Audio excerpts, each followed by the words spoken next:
ماریا دیکھیں، یہ مسلم لیگ نواز اب اس وقت کولیٹرل ڈیمیج ہوا ہے، اس کو کنٹرول کرنے کے لیے ڈائیورٹ کر رہی ہے. میری بھی اپنی بات ہوئی آج مسلم لیگ نواز کے رہنماؤں کے ساتھ. اس وقت انٹرنل سچویشن یہ ہے کہ مسلم لیگ نواز اس وقت میرا خیال ہے کہ پاناما کے بعد اور نواز شریف کی ڈسکوالیفیکیشن کے بعد بھی اس قدر ڈیوائڈ نہیں تھی جتنی آزاد کشمیر کا الیکشن ہارنے کے بعد اور جو لیٹسٹ اقدامات آزاد کشمیر میں جو مریم صفدر صاحبہ اور نواز شریف صاحب کے اقدامات تھے، اس کے بعد یہ ساری سچویشن ہوئی ہے. یہ ڈائیورٹ کر رہے ہیں، اس کے علاوہ اور کچھ نہیں ہے. اور راجہ فاروق حیدر صاحب ان کو ملے. راجہ فاروق حیدر صاحب اب بھی پرائم منسٹر ہیں. وہ کیا گل کھلاتے رہے ہیں، وہ کیوں خود ہارے، اور جو پیسے کا دولت کا آج انہوں نے کہا کہ استعمال ہوا ہے، تو میرا خیال ہے کہ انڈسٹریز وہاں پہ پیسہ لگا رہی تھیں اور اتنا پیسہ لگایا گیا کہ آپ تصور نہیں کر سکتے. تو اصل رانا تنویر صاحب کل ہمیں بہت کچھ بتا گئے تھے، اور اب بھی میں یہ کہہ رہا ہوں کہ اس وقت بہت بڑی لاٹ ہے مسلم لیگ نواز کے اندر. نہ صرف پہلے درجے کی قیادت بلکہ دوسرے درجے کی لیڈرشپ بھی اس وقت اپنے گھروں میں نوجوان، یہ میں چیلنج کر کے ان کو کہہ رہا ہوں کہ وہ یہ سوچ رہے ہیں کہ اب ہمیں یہ سوچنا ہے کہ ہمیں مسلم لیگ نواز کو اسی طریقے سے مریم صفدر کے حوالے کر کے برباد کرنا ہے، یا پھر ایک سیزن قسم کی پالیٹکس کرنی ہے اور سنجیدہ طور پہ آگے بڑھنا ہے. تو میرا نہیں خیال کہ شاہد خاقان عباسی صاحب نے جو کہا اور ایک بالکل ڈائیورٹ کرنے کی سچویشن ہے.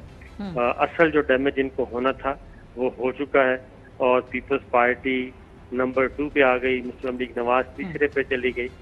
اس لیے ان کو آنے والے دنوں میں میرا خیال ہے کہ ہفتہ 10 دن میں آپ دیکھیں گے کہ جو میرے پاس اطلاعات ہیں وہ تو یہ ہیں کہ نواز شریف صاحب سے باقاعدہ طور پہ ایک یادداشت کے طور پہ، اعلامیہ کے طور پہ ان کو درخواست کی جائے گی کہ یا تو آپ مسلم لیگ نواز کی قیادت آپ خود آ کے سنبھال لیں، آئیں بیٹھیں اور بڑے بنیں.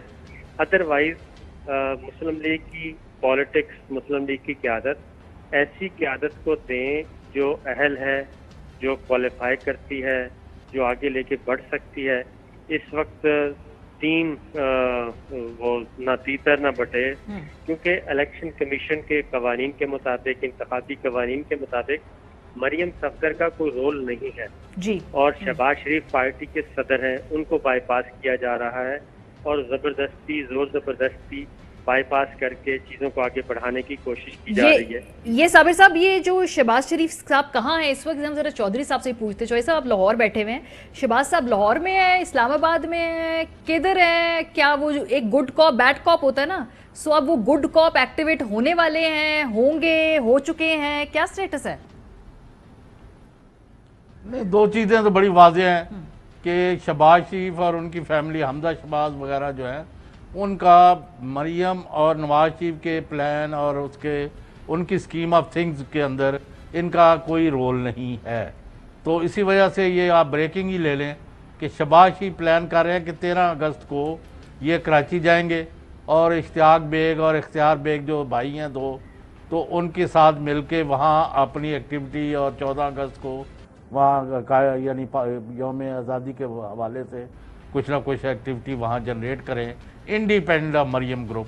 وہ یہ سمجھتے ہیں کہ یہ اب مریم جو ہے اس کا تو ہمیں خودکشی کے راستے پر گامزن کر کے کم از کم شہباز فیملی کو مسلم لیگ نون سے الگ تھلگ کرنے کے پروگرام پر ہے. اور انہوں نے اس کا عملی مظاہرہ جو ہے ابھی حال ہی میں AJK میں بھی کیا ہے، اور پارٹی کی جو بعد میں میٹنگ ہوئی ہے وہاں شہباز اور حمزہ وغیرہ کو پوچھنا تک بھی گوارا نہیں کیا گیا. اور بہت ساری باتیں سامنے آئی ہیں جو اس بات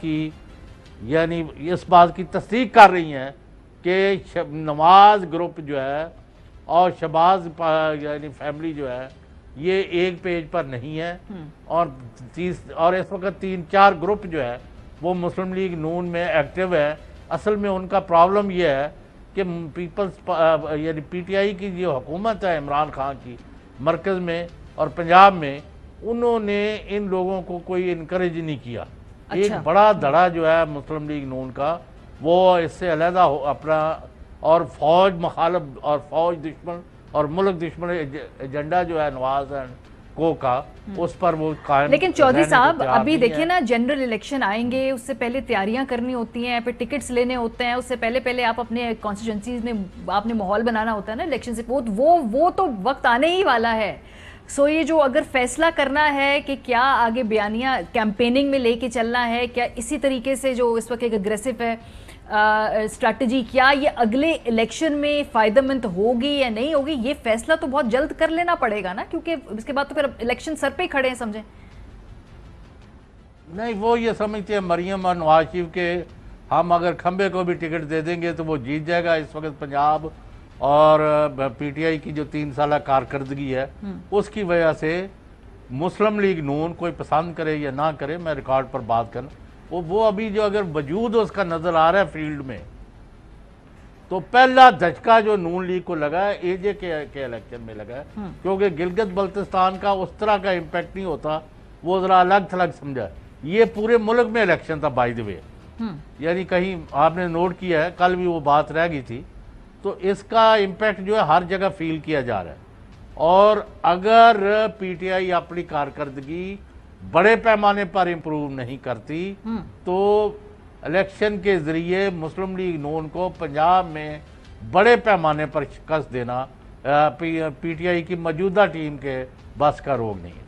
اچھا, سو اس لیے جو ہے ابھی ایک جیسے کہتے ہیں نا ایک تھوڑا سا ایک حوصلہ ملا ہے یا ایک اور کانفیڈنس بلڈنگ میئر ہوا ہے پی ٹی آئی کے لیے کہ بھئی ان کو کشمیر میں بھی گورنمنٹ ملی ہے, اور یہ کہ ان کے پاس موقع ہے, ان کے پاس ٹائم ہے, بھئی اپنی گورننس کے اوپر فوکس کر لیں, ورنہ تو پھر الیکشن میں یہی تمام معاملات آتے. تھوڑا سا آگے بڑھیں گے. احسن اقبال صاحب اور پی ایم ایل این جس کے اس پورے نیریٹو کو ویسے لیڈ احسن صاحب کر رہے ہیں, وہ یہ کہہ رہے ہیں جی کہ جو ووٹ ہے اس کا پرسنٹیج مختلف ہے, سیٹیں سے اس سے تناسب اس سے آتا نہیں ہے. یہ ووٹ اور سیٹوں کے تناسب کا جو انٹرسٹنگ میتھ ہے یہ پی ایم ایل این نے انوینٹ کیا ہے. پیپلز پارٹی سے غالباً ہم نے اس طرح کی کوئی گفتگو نہیں سنی. میں بار بار اس لیے کہہ رہی ہوں کہ پیپلز پارٹی کی خاموشی بہت کچھ کہہ رہی ہے اس معاملے کے اوپر. بہرحال احسن اقبال صاحب نے کیا بتایا ہے کہ دنیا کے اگر ریاضی دان سر جوڑ کر بیٹھے تو کیا ہوتا ہے, ذرا دیکھیے. اس وقت دنیا کے جو ماہرین ریاضی ہیں, میتھمیٹیشنز ہیں, وہ سر جوڑ کے بیٹھے ہوئے ہیں کہ ایک جماعت جس کو ملتے ہیں تقریباً 5 لاکھ ووٹ, اس کی تو آتی ہیں 6 نشستیں, اور جس جماعت کو ملتے ہیں 3.5 لاکھ ووٹ اس کی آ جاتی ہیں 11 نشستیں. یہ کس طرح کا الیکشن ہے؟ یہ میتھ انہوں نے جو کیا ہے یہ کافی لوگوں کو سمجھ میں بھی نہیں آیا, لیکن تھوڑا سا تحقیق کی ہماری ٹیم نے تو وہ سمجھ گئے. یہ دیکھ لیں چودھری صاحب, یہ پھر یہ لوگوں کو بھی سمجھ میں آ جائے گی, آپ بیان کرنا اور آسان ہو جائے گا. یہ 2013 میں 27 مئی کی خبر لگی ہوئی ہے ایکسپریس ٹریبیون میں, اور اس میں وہ کہہ رہے ہیں کہ پاکستان تحریک انصاف نے 2nd موسٹ ووٹس لیے ہیں جنرل الیکشن میں, اور جو پورا ڈیٹا اس وقت ریلیز ہوا تھا وہ 7.7 ملین ووٹس جو تھے وہ پی ٹی آئی نے لیے تھے, اور ان کو 28 نشستیں ملی تھیں, جبکہ پی ایم ایل این جو پیپلز پارٹی جو تھی ان کی جو حکومت تھی اس کو 6.9 ملین ووٹس ملے تھے. یہ پورا ایک گراف بنایا ہے بعد میں انہوں نے 32 سیٹوں کے تناسب سے. اب آپ یہ پورا گراف دیکھیے, یہ جو کتنی % ووٹ ملا ہے اور کتنی سیٹیں ہیں. یہ ڈان کی خبر ہے مئی 16 2013 کی.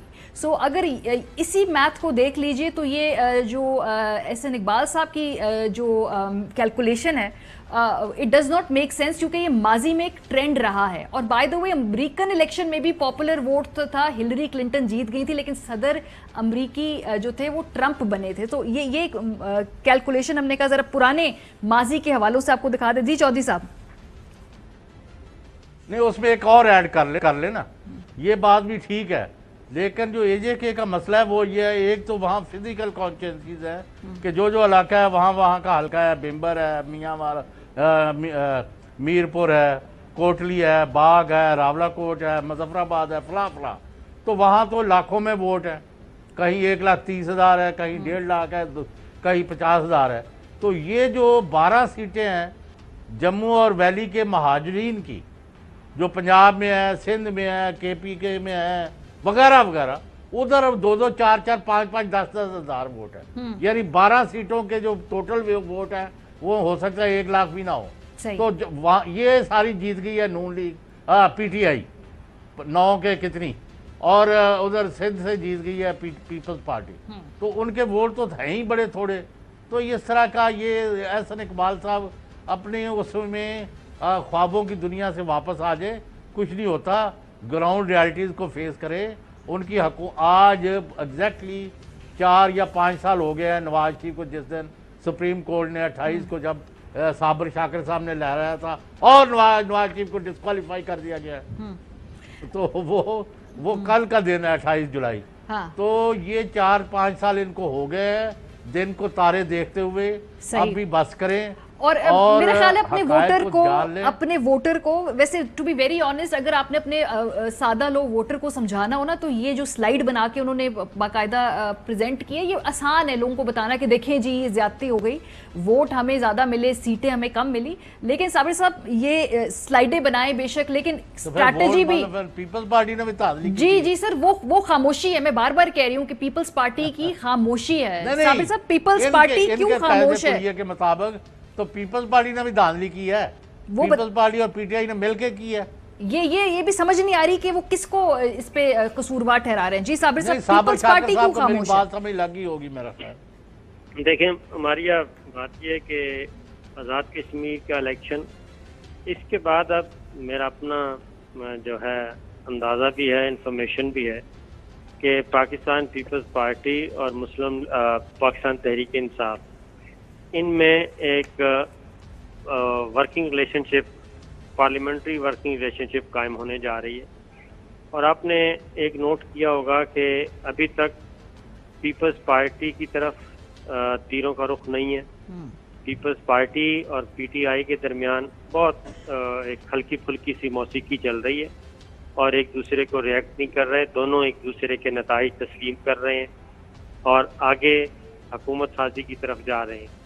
مسلم لیگ نواز جو نیریٹو لے کے آگے بڑھ رہی ہے اور آج کوشش کی انہوں نے ڈیمیج کنٹرول کرنے کی, پیپلز پارٹی اس کو بالکل نہ تو سپورٹ کر رہی ہے نہ ہی اس کو ریسپونڈ کر رہی ہے, اور وہ بھی اپنی جگہ پہ بہت خوش ہیں. جبکہ پاکستان پیپلز پارٹی کی جو کمپین ہے وہ اس سے بہت زیادہ کمزور تھی. تو بلاول تو تھے بھی نہیں 10 دن, تو وہ آرام سے باہر چلے گئے تھے, آخری دن آئے. آصفہ اس کو کرتی رہی ہیں, پھر فریال کچھ عرصہ رہی, تو وہ ہلکے پھلکے انداز میں چلتے رہے. لیکن پیپلز پارٹی نے اچھے طریقے سے جو الیکشن لڑنے کا طریقہ کار ہوتا ہے اس کو مینیج کیا اور اپنی کمپین کو ٹیکنیکل سائٹ پہ رکھا اور زیادہ سے زیادہ نشستیں حاصل کرنے کی کوشش کی. تو یہ قومی سیاست کی طرف آگے معاملہ تو صابر صاحب یہ الیکشن 2023 کا بھی ہم کہہ سکتے ہیں ایک طرح سے کوئی ٹیزر سا ہے, ٹریلر سا ہے, کہ اس میں بھی کچھ اسی قسم کا مجموعی سیاسی منظر نامہ ہوگا. کچھ لوگ یہ بھی انڈیکیٹ کر رہے ہیں نا کہ ایسا کچھ ہوگا. میرا اپنا اندازہ ہے کہ مسلم لیگ پاکستان تحریک انصاف اور پاکستان پیپلز پارٹی یہ الیکٹورل ریفارمز میں بھی متفق ہو جائیں گے اور ایک کانسٹیٹیوشنل ریفارمز میں بھی متفق ہو جائیں گے. اور اس بات کا بھی امکان موجود ہے کہ ساؤتھ پنجاب جو ہے وہ صوبہ بن جائے اور اسی اسمبلی سے بن جائے. اور اگر یہ سارا امپلیمنٹ ہو جاتا ہے تو پھر مسلم لیگ نواز مزید ریڈیوس ہو جائے گی اور آئندہ عام انتخابات میں بھی ہمیں کچھ اسی طرح کے نتائج دیکھنے کو ملیں گے.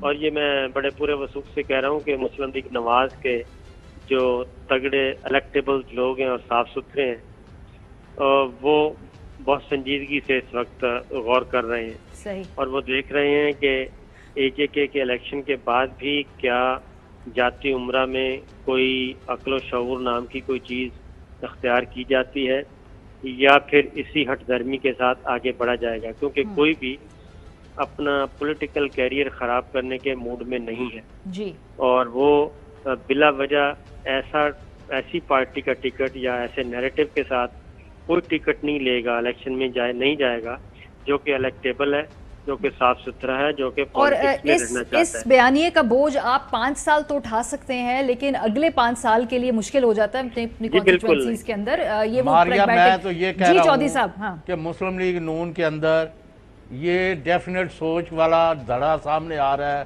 کہ ہم نے فوج کے خلاف، عدلیہ کے خلاف اور ریاست کے مفادات کے خلاف کسی سازش کا، کسی غیر ملکی ایجنڈے کا حصہ نہیں بننا۔ ہم نے پاکستان میں رہنا ہے، پاکستان میں بننا ہے، اور ہمیں لوٹ مار سے بھی غرض نہیں ہے۔ ہم محب وطن لوگ ہیں اور ہم فوج اور عوام کے درمیان کسی تصادم کے حق میں نہیں ہے۔ یہ بات تقویت پکڑتی جا رہی ہے۔ میں نے ابھی ہلکا اشارہ کیا ہے، اگرچہ شہباز شریف نے وقت ضائع کر دیا بہت سارا، اور ہو سکتا ہے وہ قیادت اس گروپ کی نہ کرے، کوئی اور کرے۔ کون کر سکتا ہے؟ اگر نون شہباز لیگ شریف جو نہیں ہے، کریں گے تو کون کریں گے چودھری یعنی صاحب؟ ابھی وہ کوشش کر رہے ہیں، لیکن میں نے کہا کہ 13 اگست کو ان کا ایک پلان بنا ہے کہ وہ کراچی میں جا رہے ہیں، اور نئے لوگ جو ہے اشتیاق اور اختیار بیگ آپ جانتے ہوں گے، جی جی جی پیپلز دو بھائی پارٹی جو ہیں، جی پیپلز اور پارٹی انہوں نے ان کو انوائٹ بھی کیا ہے۔ ٹھیک ہے۔ تو ابھی یعنی دو چیزیں بڑی اہم ہیں کہ اب تک 3 سال میں نون لیگ اپنے بیانیہ جو انہوں نے نواز شریف کی نااہلی کے بعد اور سزاؤں کے بعد اختیار کیا ہے، اس پر کاربند رہتے ہوئے وہ پارٹی جو ہے لوز ہی کرتی جا رہی ہے۔ اگر انہوں نے 2023 یا اس سے پہلے الیکشن میں کوئی سگنیفیکنٹ گین کرنی ہے، اور کوریڈورز آف پاور سے اب وہ تقریباً ہر جگہ سے آؤٹ ہو گئے، اگر ان کی کسی جگہ واپسی کوئی ہو سکتی ہے تو وہ نواز شریف اور مریم کے بیانیے کو مکمل طور پر ریجیکٹ کر کے ردی کی ٹوکری میں پھینک کے اگر وہ نئے سرے سے سیاست کریں گے۔ اور کل رانا تنویر صاحب حالانکہ لائل ہے اور پہلے دن سے نون لیگ میں ہے، کوئی آج تک نہیں انہوں نے چھوڑا، اچھا کل کا پتہ نہیں ہے، تو وہ کسی سوال کا کوئی جواب دینے کی پوزیشن میں نہیں نظر آئے تھے۔ ٹھیک ہے، آپ نے بھی محسوس کیا ہوگا۔ جی جی بالکل، وہ انکمفرٹیبل تھے بہت سارے سوالوں کے جواب دینے میں۔ وہ یہ بھی نہیں چاہ رہے تھے کہ ان کا کوئی سارٹ نکل جائے اور پھر وہ دوبارہ مختلف شوز میں چلے، ان کی پارٹی کے لیے مشکل ہو جائے۔ پہلے انہوں نے ایک بات کی تھی، پھر اس کو وہ کافی پھر ان کے لیے پرابلم ہو گئی تھی۔ بریک پہ جب واپس جا کر ہم آئیں گے نا، تو یہ آزاد کشمیر میں پرائم منسٹر کون ہوگا اس پہ بات کریں گے، اور ایک یہ جو خورشید شاہ صاحب کے عدالتی ریمانڈ کی انوکھی کہانی ہے، جس میں عدالت نے خاص طور پہ یہ نوٹ کیا کہ وہ جیل میں تو رہتے ہی نہیں ہیں، ایک دن بھی نہیں رہے غالباً۔ بریک کے بعد اس پہ بات ہوگی، ہمارے ساتھ رہیے۔ Welcome back. آزاد کشمیر میں الیکشن کے بعد وہاں پر متوقع وزیر اعظم کون ہوگا؟ جو نام اس وقت گردش کر رہے ہیں، 3 نام ہیں وزارت عظمیٰ کے لیے جو موضوع بحث ہیں: خواجہ فاروق احمد، سردار تنویر الیاس، بیرسٹر سلطان محمود، اور چوتھا ایک اور ہے چودھری انوار الحق صاحب، ان کا بھی نام اس میں شامل ہے۔ میرے خیال ہے صابر صاحب آپ سے آغاز کرتے ہیں، یہ ان چاروں میں سے ہی کوئی مضبوط امیدوار ہوگا؟ کیونکہ یوزلی یہ بھی دیکھتے ہیں کہ نام کچھ اور سامنے گردش کرتے ہیں اور کوئی ایک پیچھے سے ایک نیا چہرہ ابھرتا ہے اور پھر اس کو یوزلی مل جاتی ہے وہ پوزیشن۔ یہی 4 ہیں، انہی میں سے کوئی مضبوط امیدوار ہے؟ 2 تھے مضبوط امیدوار تھے جو براہ راست اپنے آپ کو وزارت عظمیٰ کے طور پہ اناؤنس بھی کر رہے تھے، اپنے آپ کو انٹروڈیوس بھی کروا رہے تھے۔ ایک تو سردار تنویر الیاس صاحب ہیں اور دوسرے بیرسٹر سلطان محمود صاحب ہیں، لیکن یہ صرف خوبصورت میں آپ اپنا ذرا ہولڈ دس تھاٹ صابر صاحب، اس کو ہم مائک آپ کا فکس کرتے ہیں۔ مین وائل میں ذرا چودھری صاحب آپ سے پوچھ لیتی ہوں، یہی ہے مضبوط امیدوار؟ کیونکہ یہ بھی ہوتا نا کہ جیسے پنجاب کی وقت ہوا کہ ایک بالکل نیا نام ابھر کے آ گیا، کے پی میں بھی آلموسٹ یہی ہوا۔ سو وزیر اعظم آزاد کشمیر جو ہے وہ کوئی پرانا چہرہ ہی ہوگا، کوئی اس طرح کا اسٹیبلش چہرہ ہی ہوگا؟ اگر تو دیکھیں نا، یعنی پارٹی کی صدارت یا تو بیرسٹر سلطان محمود جو ہیں، جو جٹ ہیں وہاں سے میرپور سے اور ایک سیاسی خاندان کے ہیں، ان کا کافی نمایاں نام ہے۔ لیکن ابھی یہ تنویر الیاس جو ہیں، جو کاروباری ہیں اور جن پر الزامات بھی لگے ہیں کہ وہ جو 1 ارب روپے کی باتیں ہوئی ہیں، واللہ عالم یہ کدھر سے شروع ہوئی کدھر چلی گئی، ہمیں اس کے اوپر کوئی اطلاعات نہیں ہے۔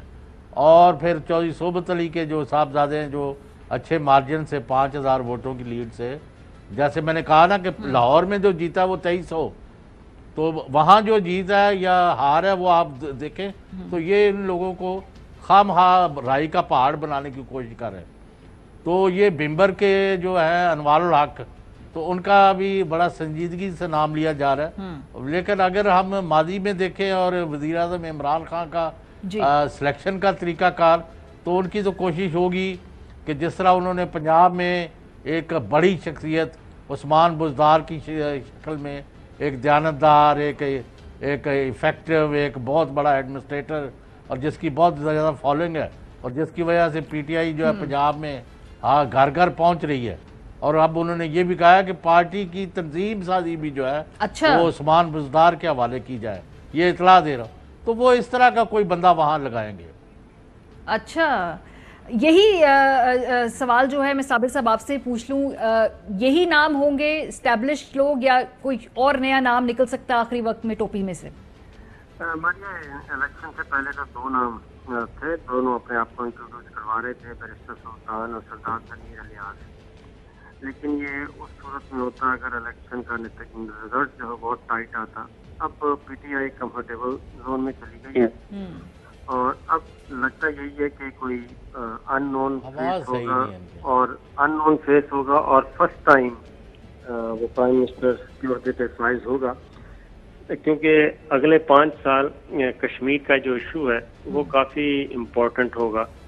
انٹرنیشنل فورمز پہ اس کو پیش کرنا ہے, اور وزیر اعظم آزاد کشمیر جو بھی ہوگا وہ کافی متحرک آدمی ہونا چاہیے, نمبر 1. نمبر 2, آزاد کشمیر کے وزیر اعظم کے لیے ہمارے دیگر جو اسٹیک ہولڈرز ہیں, ہمارے ادارے ہیں, ان کا بھی آن بورڈ ہونا ضروری ہے. پریزیڈنٹ آزاد کشمیر تو اس وقت موضوع آدمی ہیں, ان کو بھی ریپلیس کرنا ہے, لیکن پرائم منسٹر کے لیے یقیناً سردار تنویر الیاس صاحب بالکل مالدار آدمی ہیں, سب کچھ ہے, لیکن میرا خیال ہے کہ اب وہ اس دور سے نکل چکے ہیں. اور بیرسٹر سلطان محمود صاحب کیونکہ آپس میں ہی سردار تنویر صاحب اور بیرسٹر سلطان آپس میں کافی ان کی ایک ٹسل ہے, تو ایک اور بھی ہے کہ کوئی ایسا بیک گراؤنڈ ہو جو مسئلہ کشمیر کو بھی سمجھے اور خالص کشمیری بھی ہو, اور مظفر آباد سے ہی ایک نام لیا جا رہا ہے خواجہ صاحب کا, وہ بھی امپورٹنٹ ہے. لیکن ابھی اس سلسلے میں ملاقات ہونی ہے وزیر اعظم عمران خان کی ہمارے دیگر اسٹیک ہولڈرز کے ساتھ, تو مشاورت سے ہی لایا جائے گا. میرا نہیں خیال کہ کوئی وزیر اعظم آزاد کشمیر جو ہیں وہ عثمان بزدار صاحب والا جو طریقہ کار ہے وہ اختیار کیا جائے, کیونکہ کشمیر ایک ڈفرینٹ چیز ہے, اور اگلے 5 سال بڑے امپورٹنٹ ہیں. پاکستان ڈیمانڈ کر رہا ہے کہ 5 اگست کا اقدام واپس لیا جائے, پھر مقبوضہ کشمیر کی جو لیڈرشپ ہے وہ بھی دیکھ رہی ہے, حریت رہنماؤں نے بھی دیکھنا ہے. تو یہ ایک یورپی یونین پہ, برطانیہ میں, امریکہ میں, یہاں پہ یہ ایشو جائے گا. تو اس لیے میرا اپنا اندازہ ہے کہ کوئی نیا فیس ہوگا اور انتہائی سوبر قسم کا فیس ہوگا. اچھا, نیا فیس ہوگا, یعنی کہ پہلے بھی جیسے جو لوگ اس دوڑ میں ہوتے تھے ہم نے دیکھا کہ پھر وہ کہیں بہت پیچھے رہ گئے, ایک نیا جسے کہتے ہیں ڈارک ہارس سامنے آ گیا. اور سب سے بڑی بات چوہی صاحب یہ ہے کہ جب بھی کوئی اتنی بڑی اسامی یا جسے کہتے ہیں پوزیشن کا امیدوار ہو, پھر وہ لابنگ بھی ہوتی ہے, پھر پارٹی کے اندر سے ہی ایک دوسرے کی جو ہے ماشاءاللہ سے ایک دوسرے کو انڈرمائن کرنے کی کوشش کی جاتی ہے, اور پھر ایک نیا جو ہے وہ چہرہ ابھر کے سامنے آ جاتا ہے. اس وقت بھی کیا ایسی ہی صورتحال ہے پیچھے بیک گراؤنڈ میں جو لابنگ ہو رہی ہے؟ میں مطمئن نہیں ہے ان کے طریقہ کار سے. صاف بات ہے, اب اس عمر میں بھی اگر بات بندہ کرے لگی لپٹی رکھ کے کرے, تو پھر میں نے جس طرح انہوں نے کے پی میں جس طرح اور جگہوں پر لوگوں کی تعیناتیاں کی ہیں, تو اس سے کوئی مطلب ہے کوئی کانفیڈنس بلڈ نہیں ہوا. کوئی ان سے کسی وہ اس بات سے کوئی نہیں, ذرا صابر شاکر صاحب کا موڈ خراب ہے. تو میں نے کہا جب ہی بھٹو کا کیس چل رہا تھا, notwithstanding my own views, تو کوئی لوگ بیٹھے تھے, انہوں نے کہا کیا خیال ہے بھٹو کو پھانسی لگا دی جائے گی یا نہیں لگائی جائے گی؟ تو کوئی کہے جی لگا دے گے, کوئی کہے نہیں لگاتے. تو ایک بندہ ہاتھ میز پر مار مار کے مکے مار کے کہے 100% لگائے گا. انہوں نے کہا بھئی کیا آپ کے پاس کیا انفارمیشن ہے؟ ضیاء الحق نے بتایا ہے, کسی جنرل نے بتایا ہے, آغا شاہی نے بتایا ہے, کس نے بتایا ہے؟ غلام صاحب. انہوں نے کہا میں کہہ رہا ہوں نہیں لگے گی پھانسی, لازمی لگائے گا. انہوں نے کہا آپ کے پاس کیا ورشن ہے؟